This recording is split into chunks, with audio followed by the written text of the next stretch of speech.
कि लोकतंत्र की हत्या के कई प्रकार होते हैं। उसमें एक प्रकार होता है कि पॉलिटिकल वेंडेटा के रूप में विपक्ष के कार्यकर्ताओं को डराना, धमकाना, प्रशासन से अलग अलग तरीके से यातनाएं देना, विपक्ष के नेताओं को बदनाम करना और लगातार अपने पापों को छुपाना।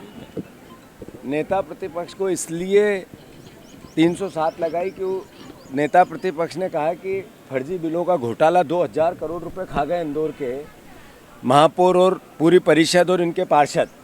नेता प्रतिपक्ष ने सवाल उठाया इस बात का कि 2000 से ज़्यादा कर्मचारी अगर नेताओं के यहाँ ड्यूटी कर रहे हैं, उनका पानी भर रहे हैं और तनख्वाह दे रही है नगर निगम।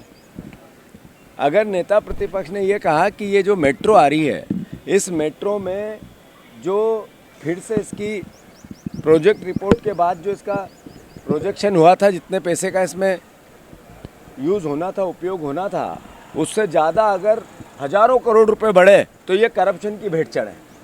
ये जो सरकारी ज़मीनें बेची जा रही है, इसको लेकर नेता प्रतिपक्ष सवाल उठा रहे थे। तो ये पूरा घटनाक्रम उसके आसपास का है। ये झगड़ा करवाना जानबूझ के उनके बच्चों से, फिर चिंटू चौक से समझाने जाना, उसके बाद भी कोई वीडियो विजुअल, कोई किसी प्रकार का एविडेंस नहीं है, उसके बाद उस पर 307 लगाना।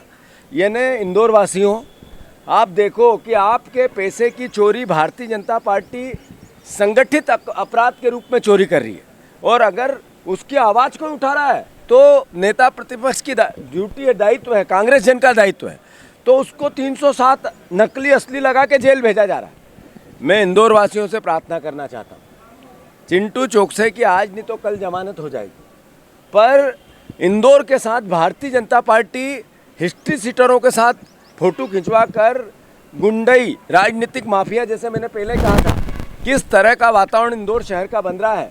ये इंदौर की जो आन बान शान या इसका जो सम्मान है, माँ अहिल्या की नगरी का अपना जो संस्कार है, उसकी हत्या हो रही है।